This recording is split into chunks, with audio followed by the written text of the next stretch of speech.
太对了，关哥，你说的太对了。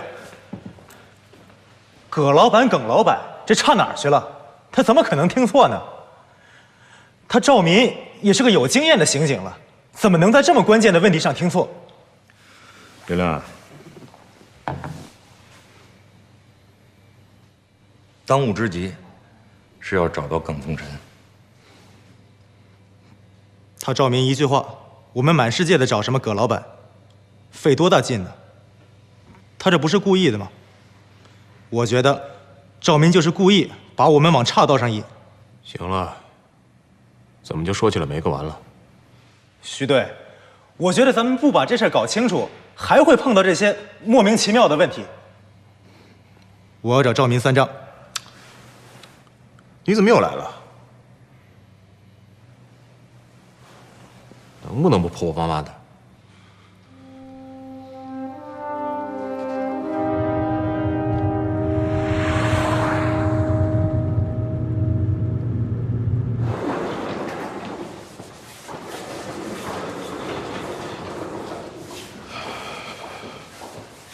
月亮，哎，你什么意思啊？我吐的不是你。元亮，我一直看在你哥哥的面子上让着你，你别太过分了。姓赵的，请你以后不要再跟我提我哥，我听着恶心。你说话收敛一点，你对我有意见可以当面提。你算什么东西啊？你们真去查案了吗？你们查出来什么了？查出来个葛老板是吧？葛老板在哪儿？有吗？你什么意思？我什么意思？你心里边不比我清楚。你们不是受伤了吗？我看你们没事啊。你们不就是想借着受伤来请功吗？就你这个人，你别得罪进尺啊！这儿没你事儿。林局，出事儿了。怎么了？陈玉亮和赵明吵起来了，还挺激烈的，谁也不让谁。我怕他们真打起来就不好看了。你少跟这装模作样的，你骗得了一时，你骗不了一世。我早晚把你这层皮扒下来，让大伙儿看看你是个什么东西。陈元亮，你对你说的话要负责任。我当然负责，你就是内奸。你说什么？我说你是内奸，你赵明是个内奸，你有什么？闭嘴！干什么的？赵明小马，到我办公室来。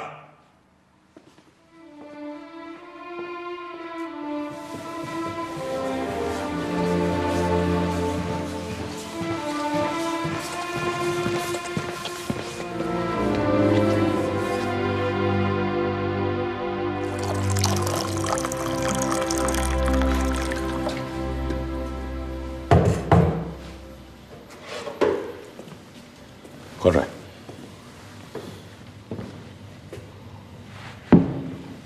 辛苦你们了，邻居啊，这辛苦倒没什么，就是这误解啊，有时候想起来挺让人心寒的。你看，我跟赵队这刚一进门，这劈头盖脸就上来了，这干嘛呀？这行了，邻居，我们还是向您汇报案情吧。这些是胡万生的前妻曲美珍被袭击的现场拍的。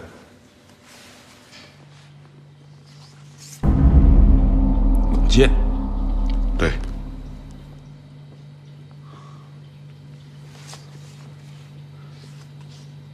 曲美珍现在情况怎么样？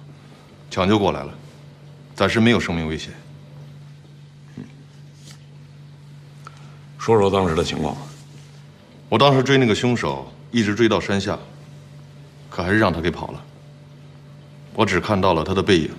我当时向您汇报过，身高在1.75米左右，体格健壮，奔跑速度非常快。我一直在想，是什么人这么害怕我们追踪到胡万生这条线索了，不惜任何手段，想要阻止你们去接住胡万生的前妻曲美珍。答案只有一个：幕后凶手。这说明咱们的侦破方向是对的。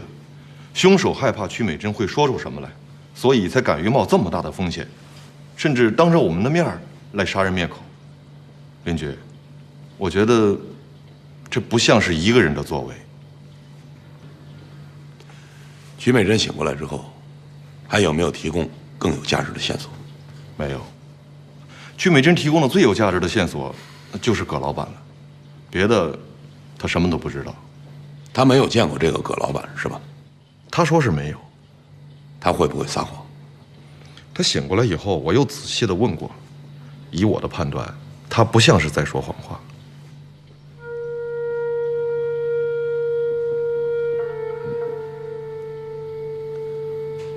赵敏，一定有人在监视我们的行动，并且掌握了你跟小马去合分南山的消息。我怀疑我们的内部有内奸，你怎么看？我还是不说了吧。这不，人家都怀疑我是内奸的，说我是耿凤臣的哥们儿，说我包庇罪犯。林局，你知道我为什么要辞职吗？就因为我不想成为被别人怀疑的对象，更不想被别人骂成内奸。我心里都不舒服。林局，怀疑谁是内奸都不能怀疑赵队。如果赵队是耿凤臣的内奸，我那身警服不穿了，我离开刑警队。这跟你有什么关系？我的看法也是大家的看法。他陈云亮能说，我为什么不能说？林局，其实我们赵队跟耿凤臣那些事儿我都知道，就是因为当初耿凤臣在南城开了一个配货站，有人捣乱，他报警了，赵队出面给处理了2回，他挺感谢赵队的。后来就到处说赵队的好话，就这么认识的。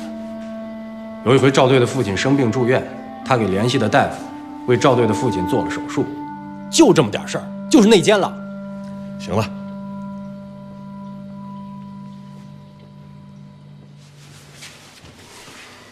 林局，我不想让您为难，要不这案子我回避了，或者你把我调离刑警队。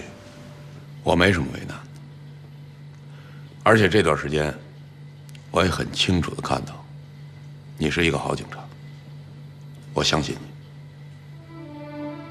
对于赵民来说，我相信你这4个字已经很久没有听见了。为了这句话，即使让赵民上刀山下火海，他都会在所不惜。谢谢林局。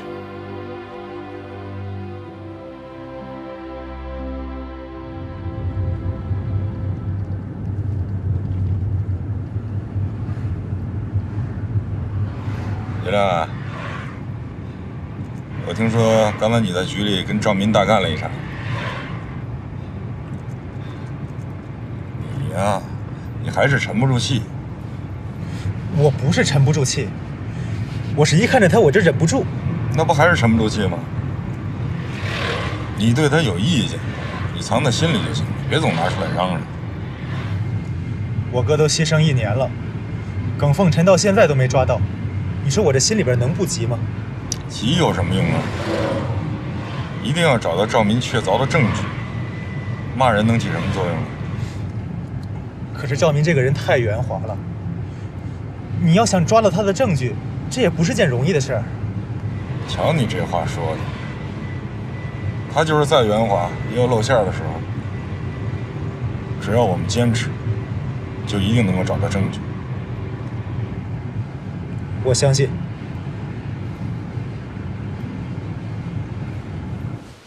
林局，我听说小陈跟赵民吵起来了。是。这小陈太不冷静了，哼！我觉着是有人挑拨离间，人说什么他就信什么，这不是给人当枪使？何政委，你说的这个挑拨离间的人是谁呀？这你还没看出来啊？是关伟。到底是什么原因让关伟对赵民有这么大意见？他们俩本来就不是一路人。任局，任局，哎，您坐。您这么快就到啊？我忙完了手里活就过来了。坐。喝水。哎好，谢谢，谢谢，谢谢。知道您忙，本来就想在电话上向您汇报一下。那怎么行啊？耿氏兄弟这个案子本来已经被我办成了铁案，当时最大的遗憾就是耿凤臣在逃，现在又潜逃回来了，胆子不小啊。林局啊，这分明是在和我们警察玩猫捉老鼠的游戏呢，没别的，没有人比我更熟悉这个家伙。你说吧，需要怎么支持你？我们已经做了一定的部署，主要是监控和耿凤臣有关的联系人，排查所有的旅馆及外来人口落脚点，争取尽快的发现耿凤臣的踪迹。我看不够。凤春虽说不是个大都市，但也有几百万人口，一个耿凤臣掉进去，就相当于一粒沙子沉进了河底。我的意思是，最有效、最直接的办法就是通缉他。我们已经通缉了。我说的不是内部网上通缉，我说的是把耿凤臣的照片公布在电视上、报纸上和所有的媒体上，联合滚动发布信息，让全市人民帮助我们把这一粒沙子从河底捞出来。可是任局这么做会不会打草惊蛇？反倒会让耿凤臣逃往外省市了。这就对了，要的就是打草惊蛇，蛇精了，必然会逃窜，一旦逃窜，就会暴露踪迹。我们要把住所有的交通要道，严密布控。我跟特警打了招呼，到时候布下天罗地网，等着他来钻吧。行，就按任局的部署来办。那我现在就去布置。您坐。好。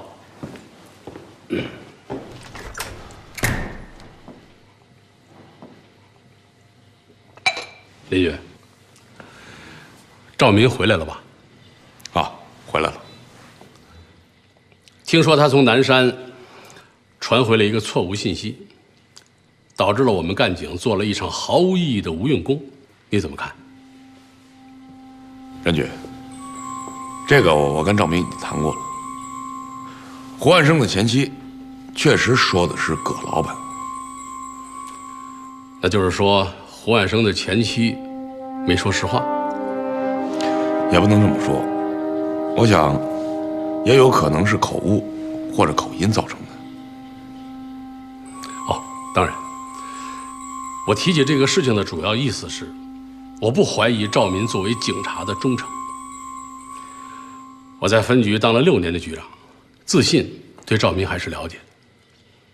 可是林局，作为一个人面对自己切身利益的时候，掩饰自己是本能啊。说到这里，就有一个逻辑的问题。什么逻辑？首先，作为赵民，他有没有隐瞒线索的动机？我反复思考了，他有。赵民之所以和局里的很多同事关系搞得很不融洽，其实原因只有一个：去年的12、13案件中，案发后的15分钟左右，逃亡中的耿凤臣给一个人打了电话，这个人就是赵民。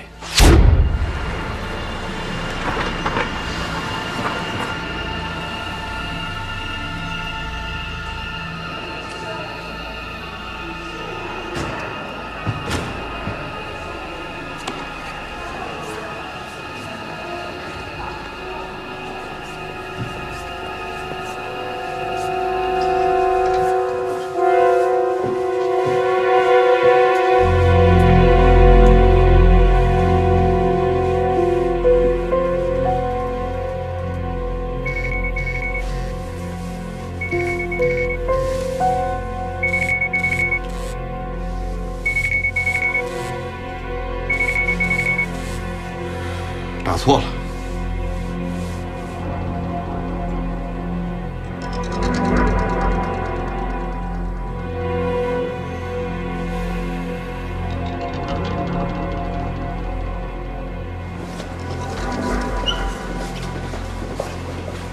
任局，对不起，刚才的电话是耿凤臣打的。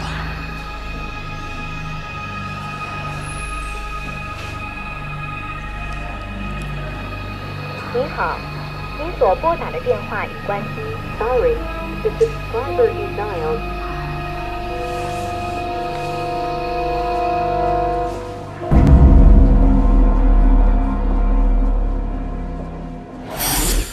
所以邻居，我还是那句话，我不怀疑赵民的忠诚，我更不怀疑赵民的能力。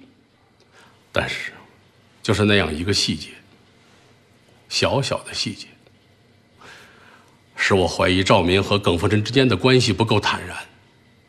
当然，他也可能没有隐瞒。可是邻居，哪怕就是片刻的犹疑，也让我在后来对赵民的使用上有了一些保留，因为不得不保留啊。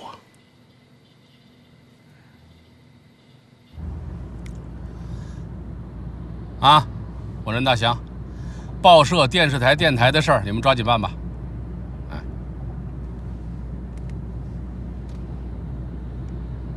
何政委，有件事我想听听他看法。在1213案件中，耿凤臣曾经给赵民打过一个电话，这个他跟你谈过吗？跟我谈过。是不是人局又提这事儿了？他当时是否认了是耿凤臣来的电话，可他随后马上就向组织做了交代。我认为他错就错在这瞬间的否认，可他的心情我是理解的。这种事情很难说清楚。人局什么意见？他建议这个案子赵民暂时回避。那你什么意见？我觉得没有必要。对赵民，我还是信任的。我和你的意见一致。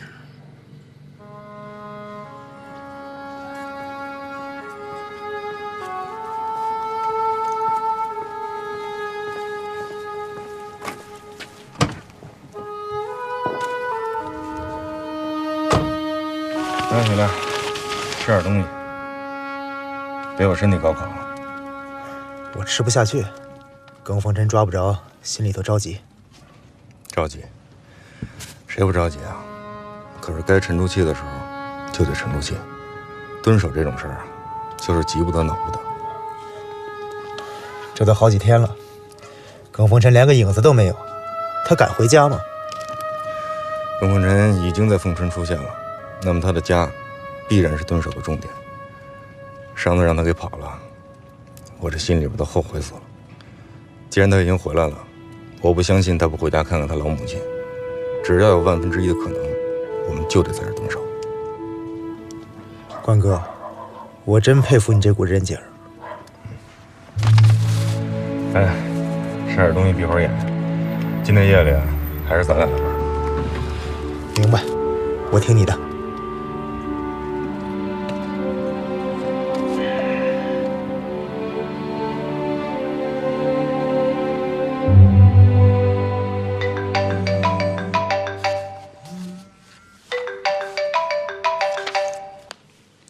喂，是林局长吗？是我，您哪位？真的是林局长，您还没休息呢，打扰您了。哎，您身体好点了没有？没事儿。请问您是哪位？哦，我是凤春广播电台的记者韩峰，想跟您约个时间采访您，可以吗？采访我啊？是这样的，我们听说啊，本市刚刚发生了一起案件，不但有一人遇害，而且您本人也受伤了。老百姓现在很关心这件事儿，而且现在谣言很多呀。就为这个？不，林局长，您别误会。我知道您觉得这不是什么光彩的事儿，可是您想想啊，您要不站出来说一说，这谣言不就更多了吗？现在还有人说您躺在医院里昏迷不醒呢。您要是在电台里说说话，电视里露露面，这谣言不就不攻自破了吗？当然了，这只是我们采访您的一个内容。最重要的是，春城区在整个凤春市占有重要地位，春城能否稳定，也就直接影响到全市的稳定。另外呢，就是您对维护凤春治安、对公安队伍建设有什么想法和措施，进行一下采好吧，那你明天上午先和政治部的黄主任联系，确定我们的采访时间吧。韩记者，邻居遭犯罪分子的伤害，这并不是一件什么光彩的事儿。你不会是想结他伤疤吧？黄主任怎么会这么想呢？我们的用意啊，就是把真相告诉老百姓，制止谣言啊。哎，我提醒你啊，时间不能太久，他身体刚刚恢复。不会久的，黄主任你放心吧。好，这位请。好，林局长，打扰了。你好，你好。韩记者，您喝水。谢谢。林局，还有事儿吗？啊，没什么事儿了。那我去忙了。谢谢啊，黄主任。谢谢您啊。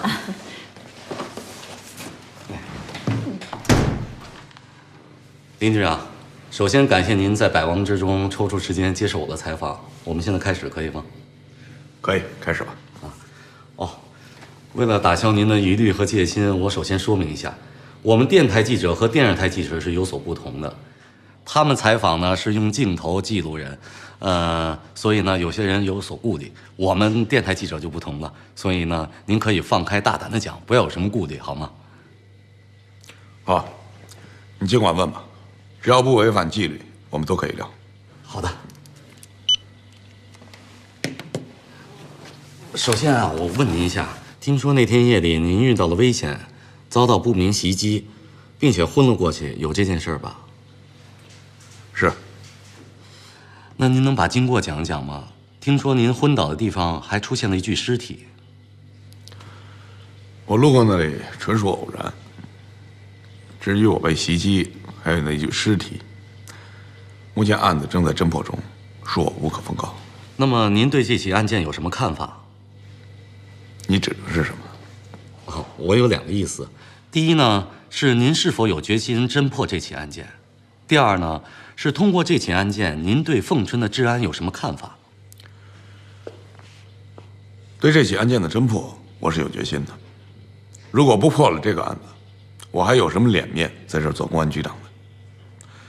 但是这需要春城分局全体公安干警的努力，也更需要上级公安机关及广大人民群众的支持。那第二点呢？通过这起案件，您对凤春的治安有个什么样的判断？我刚来不久，也刚刚上任不久，不能就这起孤立的案件对凤春的治安情况做一个什么判断。林局长，不过我希望您尽快能形成判断，这样呢，他能指导您今后的工作呀。好，我会尽快的掌握这些情况。林局长，我还有一个问题，现在凤春有很多传言，其中一种传言就说您遭遇的事件是有预谋的，是针对您的，想给您当头一棒，来个下马威。我不会根据道听途说来做出判断和决定。林局长，您和以前不太一样了。人总是要变的嘛。林局长，听说以前您嫉恶如仇，坚韧不拔，有时候还锋芒毕露。可是通过我这次采访，我没发现这些特点。你知道我以前的样子吗？林局长，您别忘了，我可是记者呀。再说您的事情也经常上报刊，也许呢，我看到只是表面，我不知道您内心有什么样的变化。不过我个人希望你不要有什么变化，还是希望是原来的你，不要那么成熟，那么世故。凤春不需要这样的公安局长。我听说这几年您破了很多有影响的案子，而且这些案件也很复杂，牵扯到了方方面面，您都坚持了下来。不过我还是有些担心，这些经历会不会对您内心产生很大的影响呢？韩记者，这好像超出了要采访的内容了。对，就算这是我个人的问题吧，当然您可以不用回答。回答也无妨。我到底是个什么样的人？到底能变成什么样？如果我能在凤春扎下根来，如果你能在凤春继续当记者的话，我想你会感受到的。林局长，您的意思是让我拭目以待？但愿我不让你失望。太好了，林局长，有您这样的回答，我就放心了。谢谢您。这样，林局长，我可以给你照几张照片吗？照相就算了吧。不太习惯。一直是你在问我问题，我能问你一个问题吗？当然可以。你在凤春生活了多长时间？我生在这里，长在这里，大学毕业以后又回到了这里，而且我还是这个区的人，可以算是土生土长的凤春人。那太好了。我的问题是，作为记者，你认为凤春治安最需要改变的是什么？说真话。当然了。打击黑恶势力和他们的保护伞。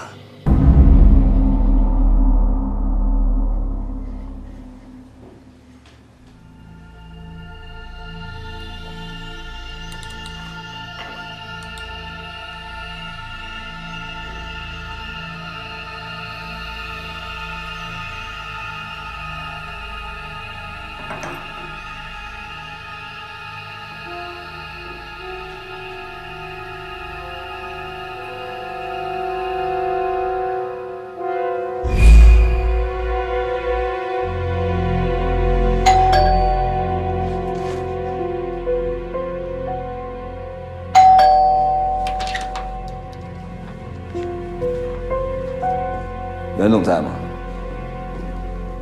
袁总他没在我这儿啊。没在你这儿。他让我到这儿来接他，说晚上要跟你去见一个很重要的客人。他没跟我说啊，是不是有什么变化？应该不会吧？如果有变化，他会通知我。我先在这儿等他。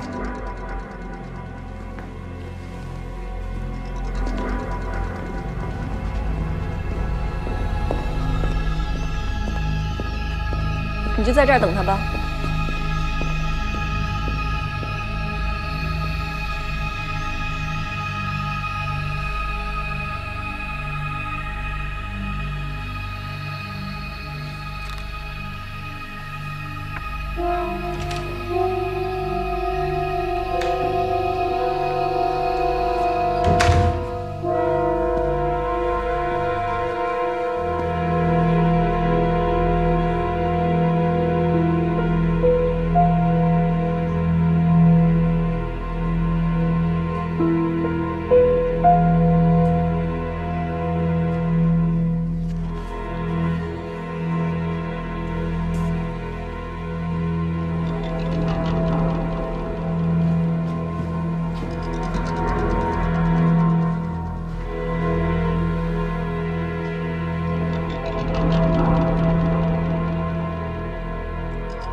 邵队长，这是刚从南沙分局发过来的传真。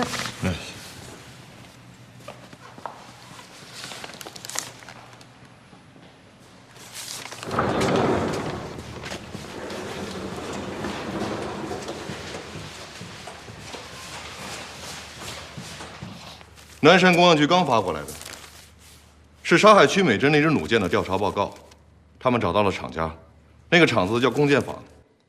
1个月以前，他们接到了一个网络订单，按照这个地址，他们发的货。凤春天山南路甲3号，李刚。根据厂家的要求，这个订货人还留下了他的身份证复印件，在后面。耿凤臣。对，李刚是他当时用的假名字。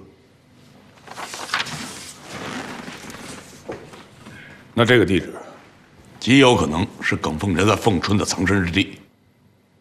通知刑警队，马上行动。是。这边。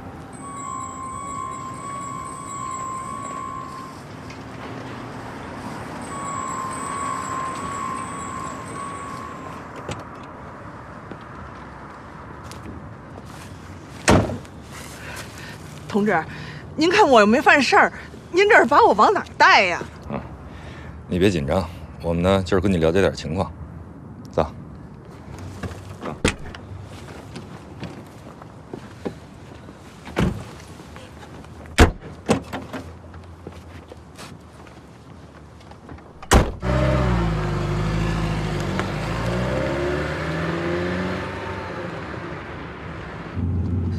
师傅，您看我真的没犯事儿，您这是要往哪儿带呀？你哪儿那么多话呀？到了就知道了。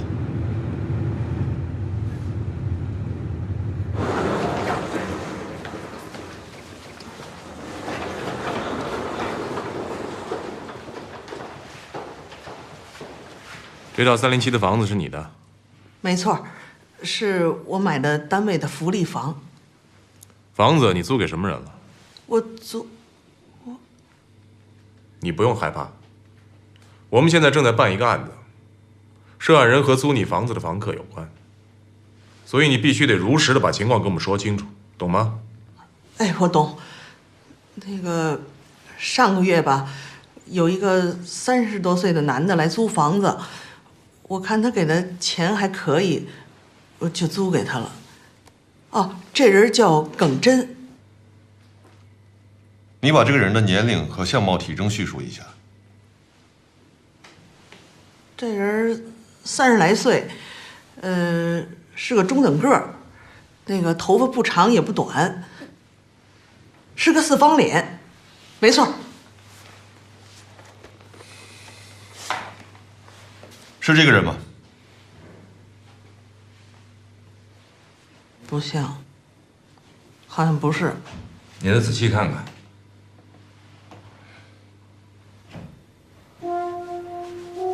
不是。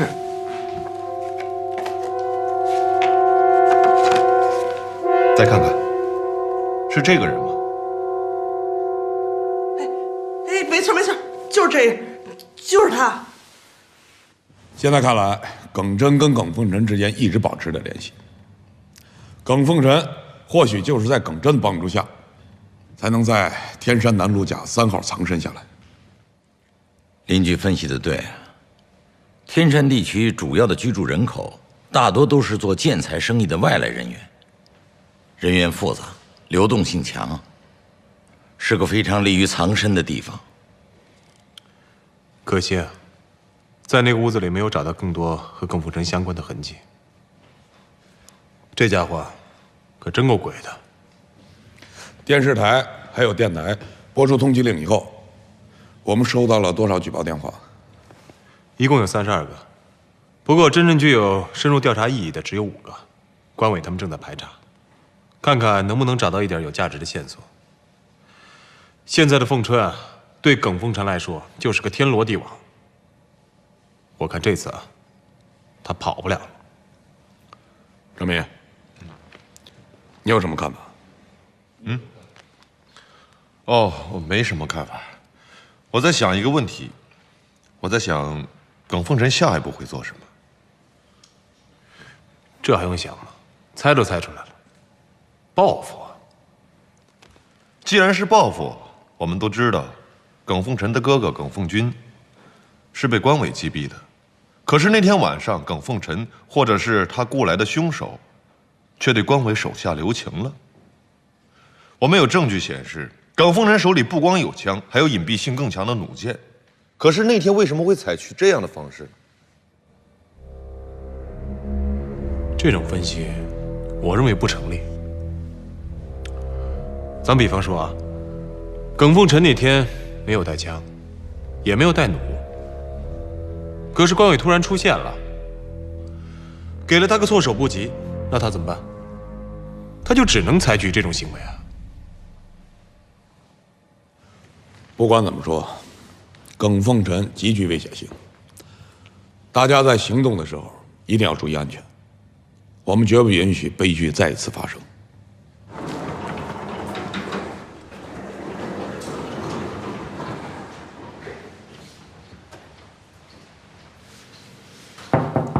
进来。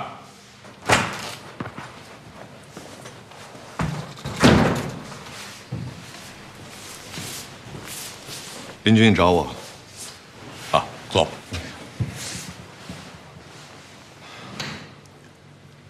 找你来是想跟你聊聊。他们都说你跟耿凤臣是朋友，我很想知道，在你眼中，耿凤臣到底是一个什么样的人？其实也没什么。我和耿凤臣之间的事儿，小马基本上都说了。我和他之所以能够成为朋友，就是因为我父亲的病。那会儿他帮了很多忙。他那时候是个很讲义气的人。我确实不知道他一直在干违法犯纪的事情。直到他出事以后，我真的是不能原谅我自己，因为我是一个警察，可我却跟一个罪犯成为了朋友。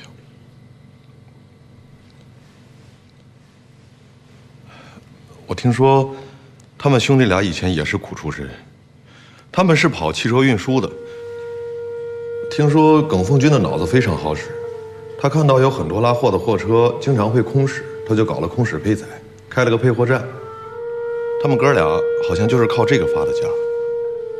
那会儿那成交的配货站有1多半都是他们兄弟俩的。说起我帮他的忙，是因为耿凤臣之后他开了一个洗浴中心，有一回被辖区的派出所给罚了，他就来找了我。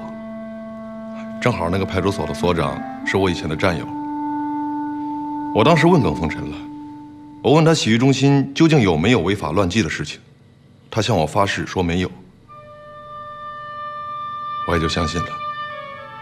林觉，我这样做是不对的。我主要是因为我父亲病的事情上，我欠了他人情，我也就帮了这个忙，给我的战友打了电话。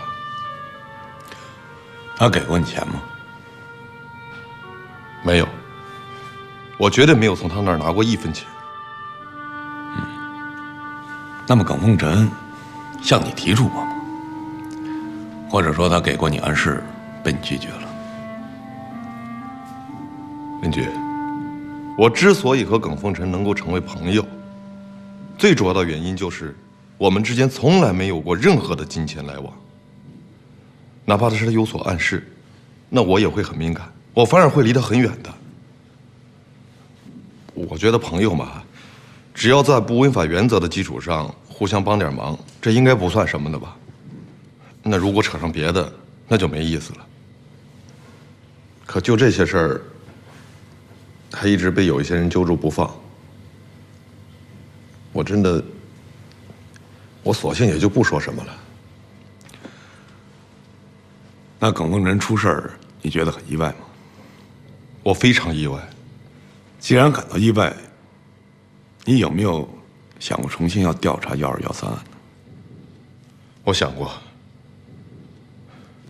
可当时这种情况，我没有办法查下去。你刚才在会议上的疑问，其实我也有。这个案子的复杂性就在这儿。看上去证据确凿，可你深入调查以后，就会发现有漏洞。没错，林局，胡万生的被杀最大的可能是被耿凤臣灭口。可是，我把自己在河粉以及南山的调查综合起来之后，我又产生了新的怀疑。究竟是什么样的原因能够让胡万生都害怕，让他产生了报案的念头呢？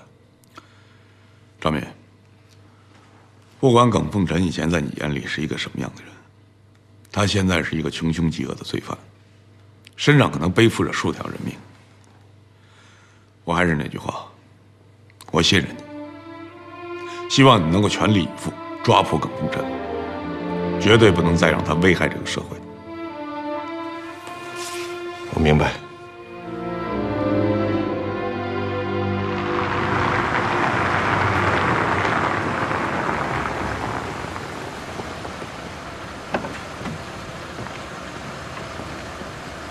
关主任你好，这是今天早上在传达室门口发现的封信，是给袁总的。你看到人了吗？哦，我没有看到，就放在门口边上的。我发现后就捡了起来。好，我知道了，去忙吧。哎。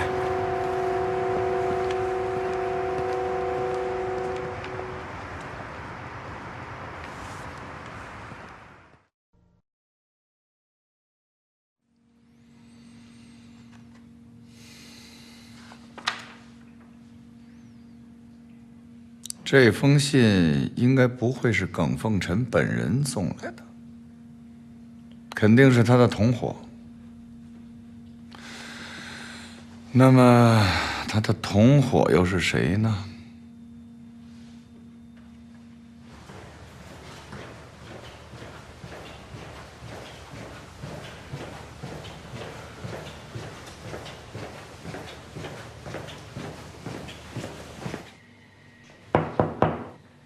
进来。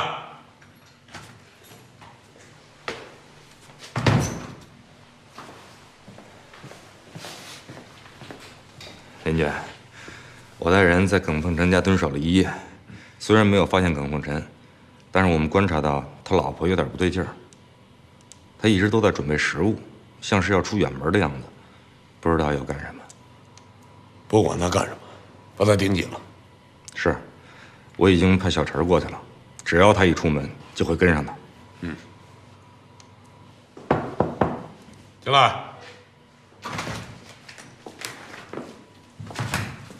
林觉，指挥中心刚刚收到万春集团的报案电话，说姚岸春今天收到一封恐吓信，署名是耿凤臣。这家伙可终于露面了。看来他是冲着袁万春来的，他要进行报复。 马上去一趟万春集团，叫上何政委。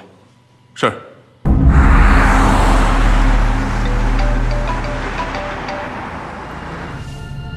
喂，任局啊，有事吗？你们接到了万春集团的报警电话了？对，我们正在去万春集团的路上。你先别去了，这里边可能有误会。是谁报的案？报案人是万春集团的办公室主任关慧丽。怎么了？ 有什么问题？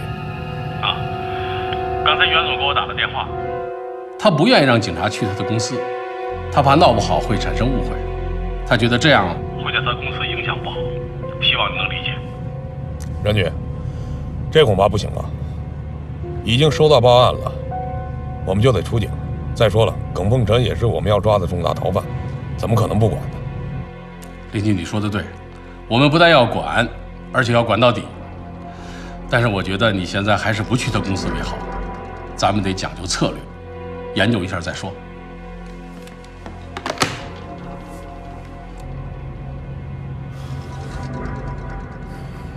任局不同意去，不管了，有什么问题我跟他解释。薛队、郭队，你们俩到了以后，先找保安部联系，了解一下情况。是。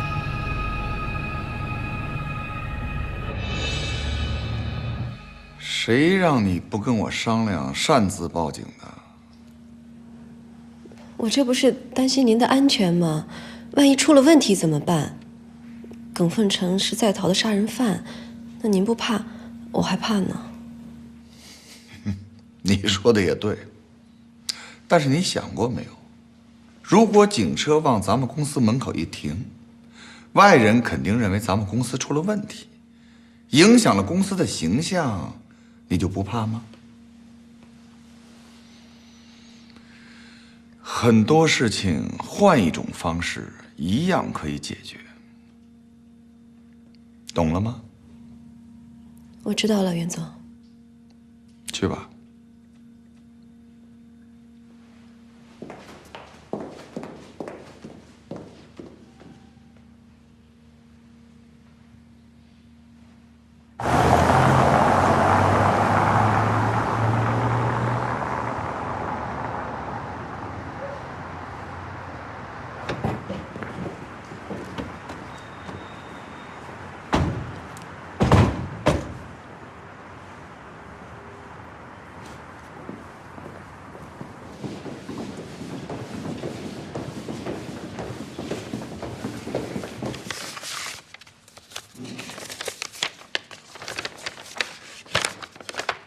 袁万春，我来找你算账来了。不过账有很多种算法，现在我提出一个非常便宜的价格。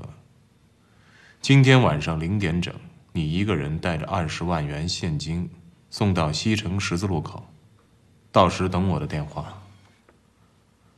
我只把话说一遍，你要识相就乖乖听话，不然我会用另外的方法跟你算账，那要比这个代价大得多。耿凤臣。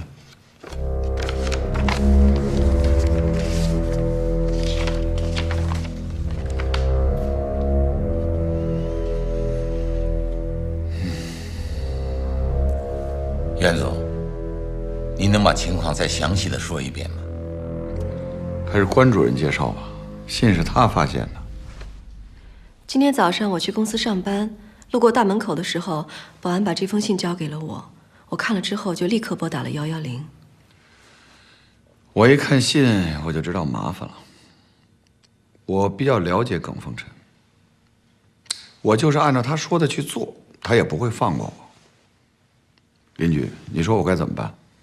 袁总，你放心吧，我们会保护你的安全的。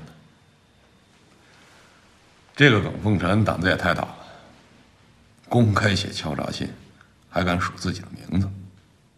那你的意思，这封信不是耿凤臣写的？我是说，他写这封信，可能只是想吓唬你。你想，他怎么敢保证你不会报警呢？你要是报了警，他来取钱，那不是自投罗网吗？那照你的说法，我可以不用理他了，你们也可以不管了。不，我们当然不会不管了。我说只是可能，我们会尽快的部署一下。但是袁总，还希望你能够尽全力配合我们。没问题。啊，对了，邻居，刚才我给任局打电话，没别的意思，就是为了不惊动你们，请多理解。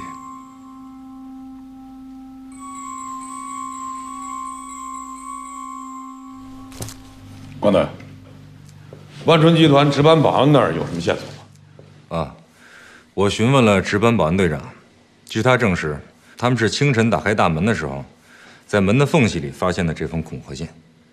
当晚没有什么异常情况。关主任说的那个打瞌睡的保安我也找到了，他正是当晚守候大门的保安。我问他具体打瞌睡的时间，他说大概是从凌晨3点至5点，信应该就是那个时间段放在那里的，就是这些情况。邻居，咱不妨就从这封信入手，找专家来鉴定一下这些字有什么特点，看是什么打印机打印出来的，然后在全市范围内排查打印机，看看这封敲诈信究竟出自什么人之手。这已经很清楚了，署名写着耿凤臣呢，这有什么可查的？打这样的信，一定要找到可信的人。耿凤臣有这样可靠的关系，看来他的能力非同一般呀。在凤春市，不只有一个他信得过的人在帮他呀。我同意排查打印机，找到打印机就能找到耿凤臣的线索。徐队，你是刑警队长，说说你的看法吧。我现在头绪有点乱，我想先听听大家的意见。林局，我觉得我们不应该听风就是雨。你想啊，我们正在全力的抓捕耿凤臣，可他自己跳出来了，去敲诈袁万春，这不符合逻辑呀。他会不会是在吓唬人，虚晃一枪，制造混乱，有别的目的呀？政委说的有道理，不过我觉得我们也不能掉以轻心啊。这万一耿凤臣他来真的，出了事儿，而我们又没管，那这责任谁来负啊？林局，我想情况应该是这样的，在我们的大力打压之下，耿凤臣他等不及了，所以拿要钱作为幌子，想要把袁万春引出来，对他进行报复。不管怎么说，这种事儿宁可信其有，不可信其无。就算他是假的，是虚晃一枪，我们也要当真事儿来对待。现在我们来研究一下针对这个事件的行动部署。邢总，您叫我。最近一定要注意安全。我不希望一个耿凤臣影响到整个公司的正常运转。告诉保安部经理，公安主任的住所的安全一定要特别小心。知道了，我这就去。袁总，公安局刑警大队来电话了，说晚上他们已经进行了周密的安排和部署，绝对能保证您的安全。袁总，到时候我陪您去。你陪着去，耿凤臣就不会来了，那公安局不是白忙活了吗？那我在暗处保护您。你再怎么在暗处，还是在明处。我看这事儿还是交给公安局比较安全。你先去吧。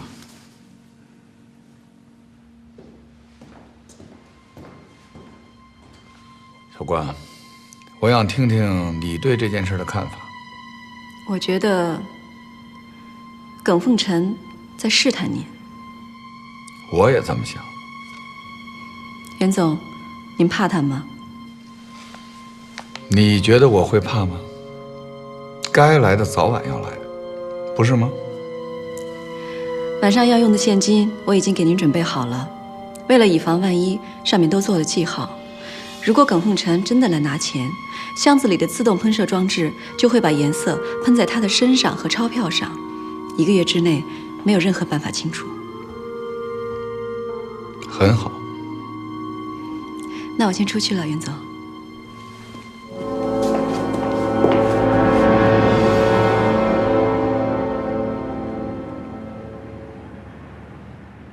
林隐怎么没来？他什么意思啊？是不是对这次行动有意见？任局，您误会了。林局这也是为了做到万无一失啊。他负责监视耿凤臣的家，那里也是不能忽视的地方。哼，这个人呢，个性太强。我都来了，他不来，让袁总怎么看？袁总这样有什么想法，我跟他解释。林局这也是为了他的安全，都是为了早一点抓到耿凤臣嘛。您不知道，任局，在咱们来之前1个小时吧，林局亲自到这儿看了一下地形，还给各个小组做了指示，一切行动听您的指挥。不过，他也提出了一个疑问。这个地方虽然算不上是繁华地段，可是也并不偏僻。耿凤臣为什么要挑这么一个地方接头啊？是有点怪。不过，这个地儿四通八达的，便于逃跑嘛。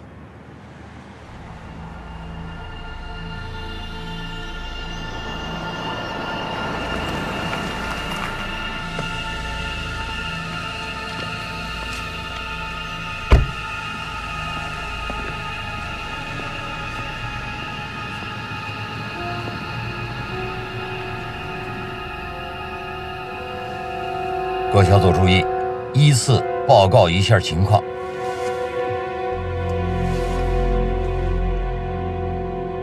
1组到位，没有发现目标。2组到位，没有情况。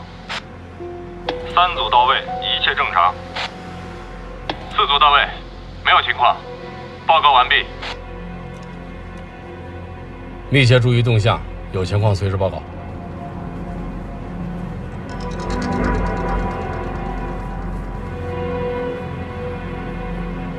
袁总，有动静吗？没有。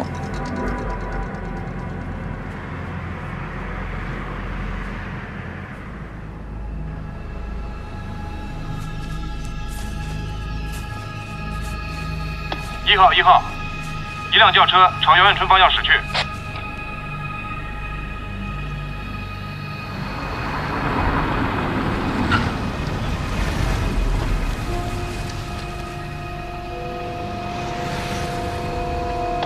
1号，刚才那辆轿车很可疑，请指示。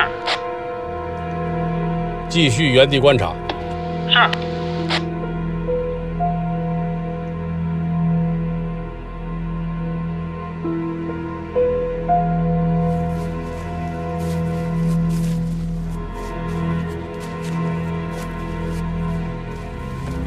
报告1号，那辆轿车又朝姚远春方向驶来。不要动，守住你们的位置。是。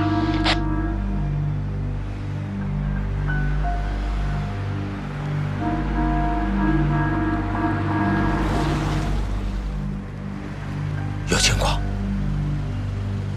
各小组注意。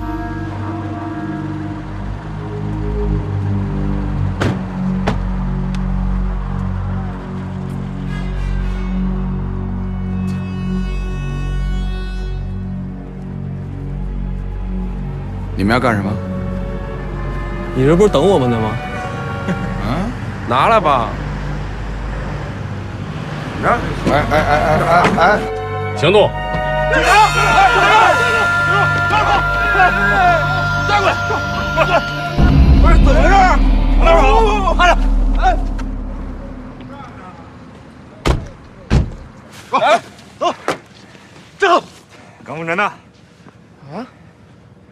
这谁？你快说，耿凤臣呢？告诉你们啊，盯你们半天了。耿凤臣怎么交代的？耿凤臣？耿凤臣，那不是杀警察那通缉犯吗？我们怎么可能认识他呀？怎么着？不老实是吧？说干什么来了？你们是警察呀？我们错了，我们不该干这事儿。对，我们俩就是喝点酒，然后就开车出来兜会儿风，走着拐角这看着有一人他手里拎一包，然后我们就合计这人挺怪的，就合计。就想是我们真不认识那耿凤臣，对，你们弄错了，啊，是我们错了，我们就不该干这事儿啊，对，怎么搞？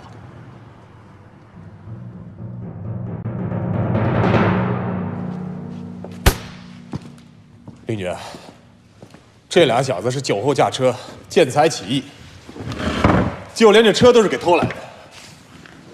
关伟他们正在抓紧审问呢。精心安排好的计划，生生让这两个小子给搅和了。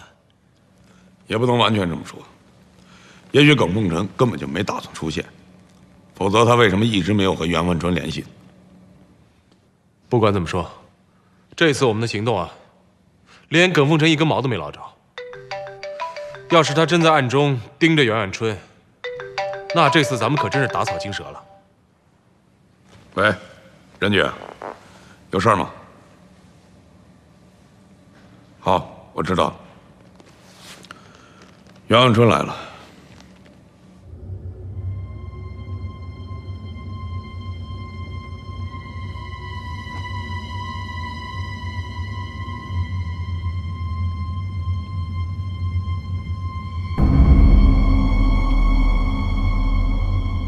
哎呀，说起来惭愧啊，明知道你们就在我身边，我还是有点紧张。这很正常，毕竟面对的是凶犯。是。袁总啊，我给你一个公正的评价吧，至少在表面上，袁总还是很震惊的。应该说，在行动中配合默契啊。要不是半路上杀出那对傻货呀，说不定今晚我们就抓到他。任局、林局，话虽然这么说，可是毕竟人没抓到，我们袁总心里还是没底呀。所以恳求你们一定要保护他的人身安全。千万别说恳求，这是我们应该做的。林局啊，我是一个比较实在的人，只要你们能保证我的安全，让我花多少钱都可以。我说的可是真的啊，我需要你们的保护，万春更需要你们的支持。你们几个领导啊，就多多辛苦吧。袁总，你把我们当什么人了？你们为我受累，我怎么也得表示表示吧。林局长，你可别往别处想啊，我就是花钱保平安。那你的意思是，如果你不花钱，我们就不会保护你的平安了？林局，其实我们袁总的意思是，在任何事情上都需要一个对等的原则。你帮助了别人，别人才会帮助你；你想到了对方，对方才会为你着想。邻居，您是警察，是老百姓的守护神，所以您把保护我们的安全当作是您的责任。可是我们袁总他是一个企业家，在生意上自然是不付出就得不到回报，所以刚才他才会提出那个让您觉得不恰当的建议。但是我可以保证，他绝对是一片好心，没有其他的意思。邻居啊，我和袁总也是认识多年的老朋友了，他就是小官说的这么个人。我就是想表示一下自己的心情和对公安干警的尊敬。其实袁总一直很关心我们，去年他想拿出30万，甭管多少。你说了，这是慰问我们干警的心意，这对我们来说也是个鼓励。30万，你说我们可以给全局的干警每个人发奖金，过年的时候呢，可以给每人每户发年货，剩下的给咱们每个办公室装上空调。总不能让我们的干警在寒来暑往的时候总是战天斗地的审案子。何政委，他是这么说吧？是。那笔钱，我们分局后来还是没有要嘛。所以啊，邻居，和袁总还是要互相沟通。只要我们多理解对方，不违反原则就行了。当然，这里现在是你当家做主，你定。这样吧，我们分局抽调6名警力，负责保护袁总的安全。如果有其他的情况呢，我们可以随时再调配警力。你看这样行吗，袁总？谢谢邻居。不过每天有2个警察在我这转悠，好像对我公司的影响不太好吧？你这办法我不太能接受。那不行。如果你要出了什么事儿，我们可担待不起，这事儿由不得你。出事不怪你们，邻居，我公司保安部也有几个兄弟身手不错，也能保护我的安全。只是我想向邻居请一把尚方宝剑。什么尚方宝剑？耿凤臣肯定是想要我的命，我能不能自卫啊？当然可以，但一定要有尺度。当然，他不伤我，我绝对不会伤他。但他手上可能有家伙想伤我呢。情况要是这样的话，你可以自卫。那也必须是正当防卫。我明白。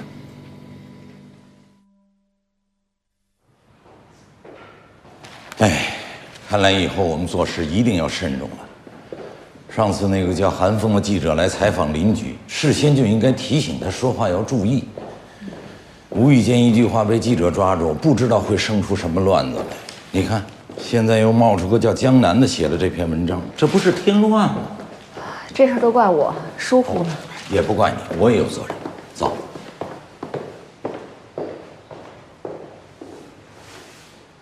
邻居，你看这篇文章了吗？什么文章？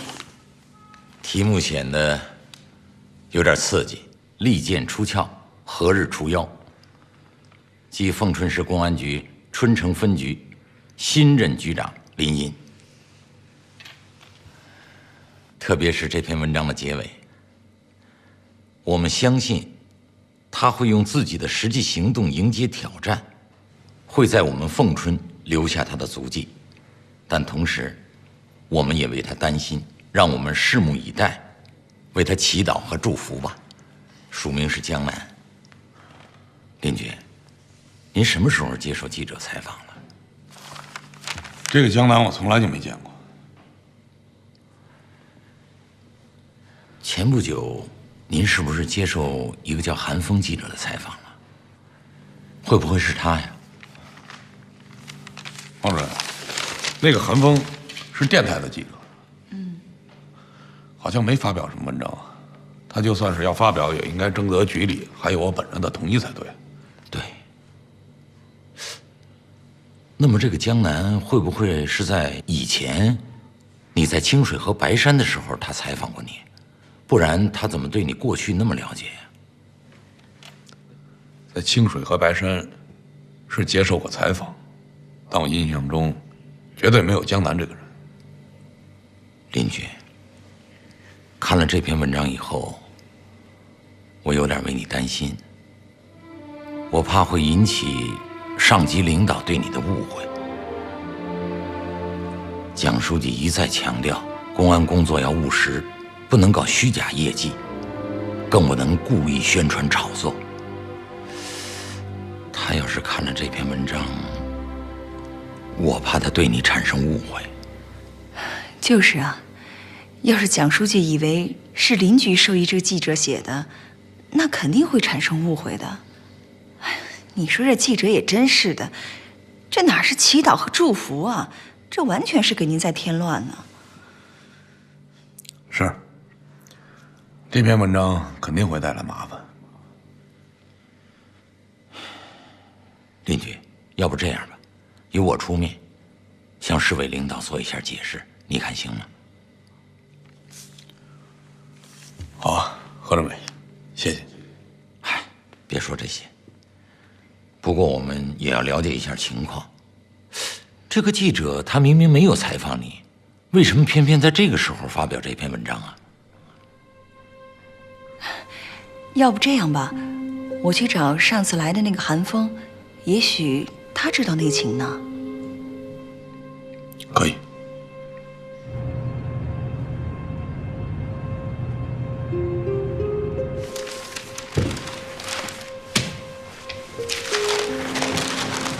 这篇文章我看了，写的不错啊，怎么了？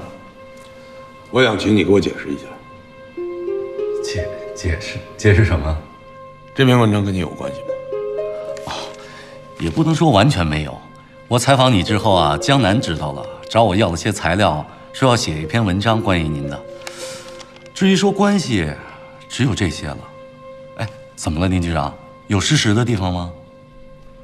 不是失实的问题，我就是想知道，他既没有采访我，也没有跟我沟通过，他有什么权利发这篇文章？哎呦，我记得当时我提醒过他，事先一定要跟您沟通的。他没有跟您沟通吗？没有。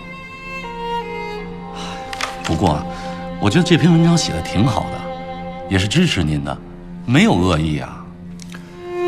这个江南你认识？你有他的电话吗？我想跟他沟通一下。好吧。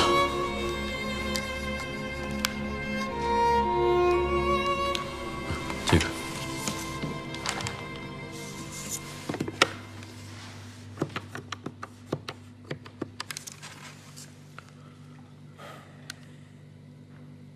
喂，你好，请问你是记者江南吗？喂，请问你是江南吗？我是林一，我想跟你谈一谈。喂，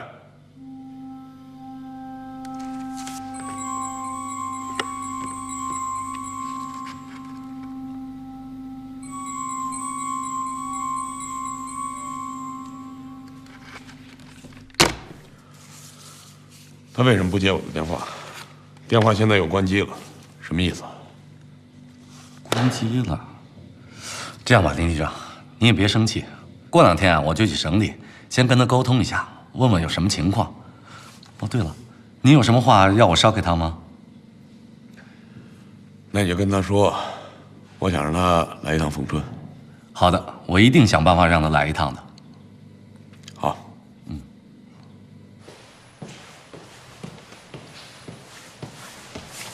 赵队，一大早在写什么呢？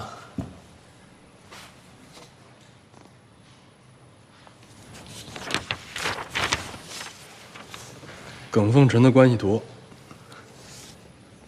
你看看还少什么吗？没少谁吧？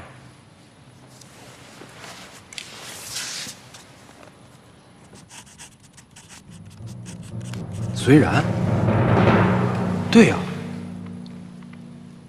远香茶楼的老板，他打电话报的警，哎，怎么把他给忘了？昨天晚上这耿凤臣为什么没露面啊？他是虚张声势，还是在暗中观察呢？他会对袁万春采取什么措施呢？他如何应对警察的抓捕？你觉得他下一步还会做什么呀？他肯定会再找隋然。1213案要是没有隋然的报警，就不会有接下来的情况。而且，耿凤臣肯定把这个仇记在隋然的头上。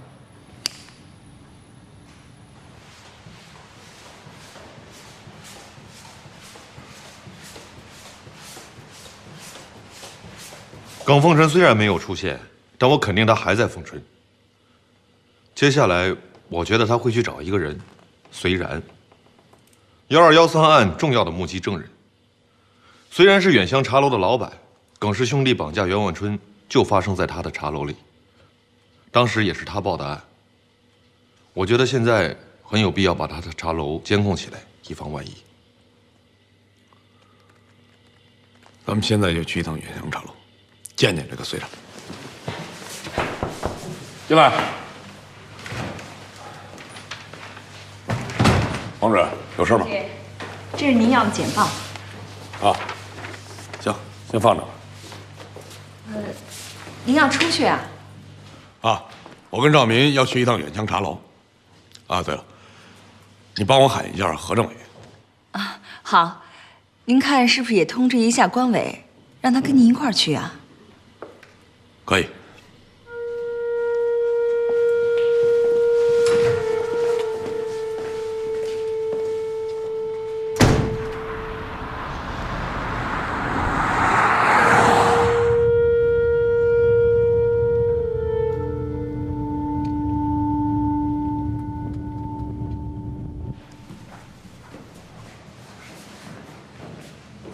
你好，欢迎光临。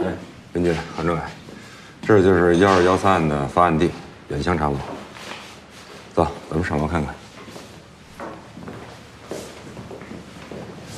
案发前这儿的生意还是不错的，现在冷清了很多。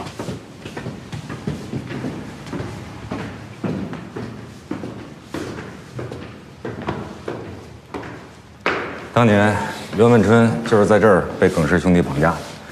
陈云清同志也是在这儿被害的。哟，关队长来了。哎，关队长你好，你好。这位是我们新来的林局。林局长你好。你好，何政委。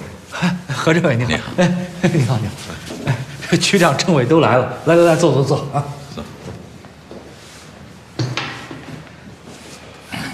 关队长，咱们喝点什么？不用。我们今天来呢，想跟你了解一下。最近你收没收到耿凤臣的恐吓信？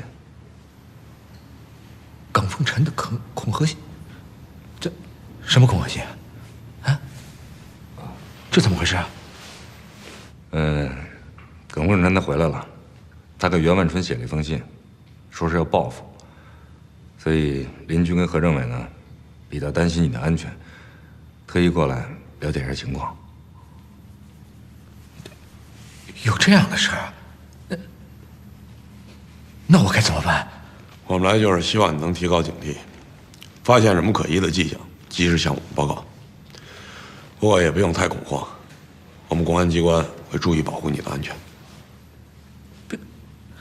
林局长，俗话说“明枪易躲，暗箭难防”，我一个小老百姓，我们邻居刚才不是已经说了吗？我们会尽力保证你的安全。那么你们得赶紧派人来啊！啊！你放心，很快。那我先谢谢你们啊。林局长，欢迎再来啊！何政委，有空来。关队，再见啊！再见。哎。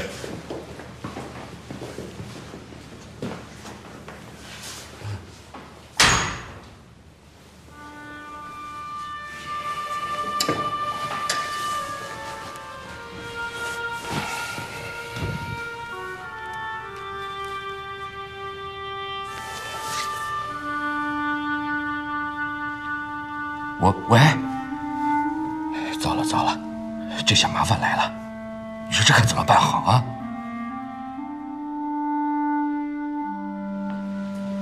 郝主任，进来。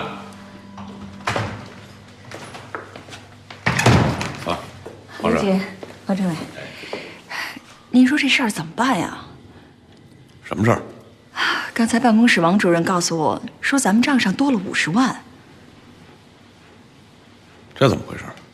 据我了解，好像是万春集团打过来的，他们说是慰问我们干警，支持我们破案，希望我们能尽早的抓到耿凤臣。这个袁万春怎么回事？不是跟他说过了吗？不要，怎么还打过来？啊，会不会是他们下面人打过来的？这袁万春什么意思？不过局里也正为经费的事儿发愁呢。王主任，你的意思是收下花了？啊，不，我是想能不能借用，啊，但还得您决定。这笔钱1分都不能动。是。那我先走了。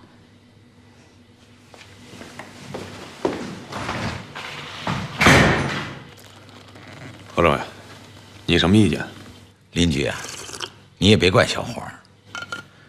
咱们局现在这种经费紧张的日子也不是1天2天了。你决定吧，你怎么决定我都理解。吃人嘴软，拿人手短，天下没有免费的午餐。这笔钱啊，不能动，回头让办公室给他们退回去吧。退回去，我完全同意。不过林局啊，别让办公室退了，咱俩还是亲自去一下万春集团，当面向袁总解释一下，别让他有想法。你说呢？可以。那咱们俩还得辛苦一趟。没问题。何政委，这个袁万春到底是个怎么样的人？他呀，可不是简单人物啊。咱们市的著名企业家，利税大户，对咱们凤春有过贡献，哎，对咱们公安工作一贯很支持，所以咱们对他很客气。根据我这几年的体会，这种人的财富，往往让很多人去怀疑，他是不是也顾保镖呢？这种家财万贯的人呀，总怕别人惦记他钱，有不安全感，顾保镖完全有可能。他会不会是黑白两道啊？要不怎么有胆子跟耿氏兄弟斗呢？黑白两道？哎呦，咱没证据，别乱说。哪儿说哪儿亮，哪儿说哪儿亮。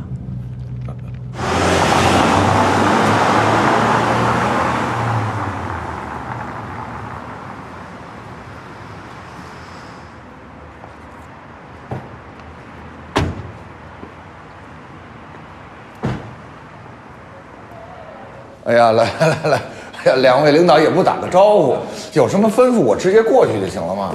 来，请坐，请坐。小关，哎，林局长好，何政委好。你好，关主任你好。二位想喝点什么茶呀？我们这儿什么茶都有。袁总，茶就免了吧，我们来是特意向你表示感谢的。是这样，袁总，你那50万呢，收到了，但我们不能接受。我们财务已经把款打回你们的账户了，你们派人查一查。你这不是打我脸吗？袁总，你别误会，公安机关是有财政拨款的，经费是有保障的。但是你的心意呢，我们领了。我跟何政委来，就是代表全局的民警向你表示感谢的。就这么点事儿，那我们先走了。那钱不收，这饭得吃吧？对呀。袁总啊，案子压力这么大，我们哪有心思吃饭呀？改日吧，啊，改日。好，那我不送。关主任，你送一下。二位这边请。好。